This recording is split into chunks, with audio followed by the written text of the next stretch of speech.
नमस्ते. आपलं अरविंद गणेश दामले चॅनलमध्ये स्वागत आहे. मी अरविंद दामले आपल्यासमोर प्रस्तुत करीत आहे माझ्याच काही मराठीतील कविता. हा आहे ह्या कवितांच्या सत्राचा 401वा भाग. ह्या आपल्याला पसंत पडल्या तर चॅनेलला सबस्क्राईब करा, लाईक करा, शेअर करा आणि बेल आयकॉन दाबायला विसरू नका. तर पहिली मराठीतली कविता आहे, हॉस्टेलमधून मुलाचे बाबांना पत्र. तीर्थरूप बाबांना शिरसाष्टांग नमस्कार. मी इथली हकीकत बरेच दिवसात कळवली नाही असे तुमचे पत्र वाचले. खरं तर लिहिण्यासारखे काहीच नाही आहे. तुम्ही जर मला उलट टपाली 2000 रुपये पाठवले तर लिहिण्यासारखं काहीतरी असेल, आणि जर 10,000 पाठवले तर लिहिण्यासारखं पुष्कळच काहीतरी असेल. आता दुसरी कविता आहे, काही लोकांशी बोलणं फारच त्रासदायक असतं, कारण आपल्याला हे ठाऊक असतं की आपण बोललेलं त्यांना काहीच समजत नसतं, आणि आपल्याला हेही ठाऊक असतं की आपल्याला सगळंच येत असतं, आणि त्यांनाही माहीत असतं की त्यांना काहीच येत नसतं. पण मला एका गोष्टीचं आश्चर्य वाटतं की त्यांना आपल्याशी बोलणं त्रासदायक का बरं नसतं. आता पुढची कविता आहे, हनुमान चालीसावर आधारित चौपाई क्रमांक 18. तुम्हरो मंत्र विभीषण माना, लंकेश्वर भय सब जग जाना. तुम्हरो मंत्र विभीषण माना, लंकेश्वर भय सब जग जाना. तुम्हीच दिलेला सल्ला विभीषणाने मानला, आणि हे तर सर्वांनाच ठाऊक आहे की त्यामुळे ते लंकेचे पुढे राजे झाले. हनुमानाचे ऐकले अन विभीषण लंकेश बनला. सर्वांना ठाऊक आहे मुद्दा सर्वांना पटला. सीतेचा शोध लंकेमध्ये मंदिरापासून झाला. सीता जेथे मंदिर तेथे मनात विचार आला. सीता नव्हती तेथे पण मंदिर तर होते.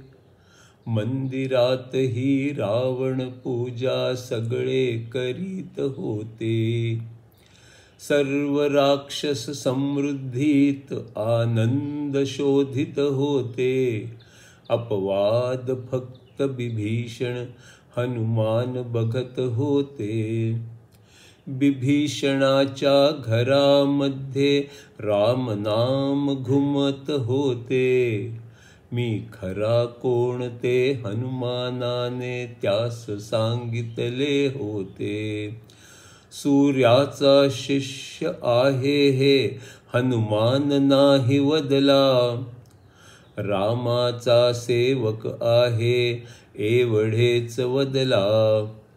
राम किती थोर ते त्याने सांगितले. स्वतःबद्दल काहीही त्याने नाही सांगितले. विभीषण लंकेमध्ये दुखी आहे समजले. राक्षसांमध्ये त्याला राहणे कठीण आहे समजले. गुप्तपणे साधना करणे अवघड आहे, पण रावण दुर्लक्ष करतो असेही समजले. राक्षसांना बक्षीस अन विभीषण दुर्लक्षित असेही त्याला समजले. रावणाला सोडून मग रामाकडे का न येसी, हे हनुमानाने विभीषणाला मुद्दामच विचारले. घर नाते वाईक यांना सोडून कसा येऊ, ते पण अवघडच तर आहे विभीषणाने सांगितले. रावणाच्या जवळ राहून धर्मात राहायचे आहे. मग रावणाला योग्य सल्ला द्यायचा आहे. मला तर चांगला भाऊ बनणे हेच हवे आहे. रावण म्हणतो राक्षस धर्म हाच तुझा आहे. रावण म्हणतो राम नाम तू कशास जपत आहे. तू राक्षस नाही देव आहे असे का करतो आहे. विभीषण म्हणतो रावण मंदोदरीचा पण जप करतो. तुझे अन्न मंदोदरीचे पण नाव घेत असतो. दोघांची नावे ऐकून रावण खुश होतो. हनुमान म्हणाला स्वधर्माचा विचार का न करतो. शेवटी हनुमान त्याच्या प्रती प्रेम व्यक्त करतो. रामाचे नाव घराघरावर लिहून टाकतो. रावणाच्या दरबारी सीतेवर चर्चा होते. रावणाचे ऐकेल कैसे उपाय कोणी सुचविते. रावण फक्त प्रशंसकांचे ऐकत राहतो. जबरदस्ती करा ऐसे म्हणणाऱ्यांचे ऐकतो. सीतेला पळवून आणले हे फारच झाले. विभीषणाला हे काही पसंत नाही पडले. काय करावे विभीषणाला निवडायाचे होते. सत्य किंवा आराम एकाच्या बाजून जायचे होते. संकट पुण्य एकीकडे अन पाप दुसरीकडे. यातून एक विभीषणाला निवडायाचे होते.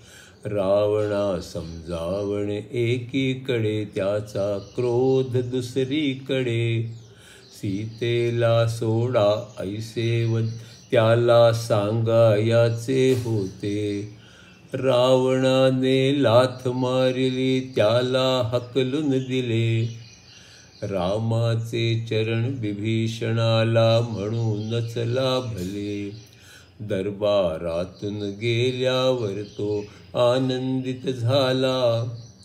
थांबू अथवा जाऊ यातील संभ्रम दूर झाला. विभीषण पूर्वी ब्रह्माच्या तपस्येस बसला होता. धर्माच्या बाजूने राहावे वर मागितला होता. हनुमान दूत त्याला मारणे धर्म नाही म्हटला होता. रावणाला हेच सारे तो सांगत होता. शरणी माझ्या आले कुणीतर स्वागत करायचे असते. लंकेश तुझे स्वागत आहे विभीषणाने म्हटले होते. लंकेश शब्दाने विभीषण आधी गडबडला होता. युद्धानंतर विभीषणाचा राज्याभिषेक झाला होता. युद्धाआधीच रामाने हे सांगितले होते. लोकास जोडणे दोस्त बनवणे रामाला येत होते. युद्धाआधी सर्वास जोडणे रामाने केले होते. विभीषण लक्ष्मण दोघे सीतेचे भाऊ बनवले होते. लक्ष्मण विभीषण दोघांमध्ये एक साम्य होते. दोघेही रामावर प्रेम अन भक्ती करीत होते.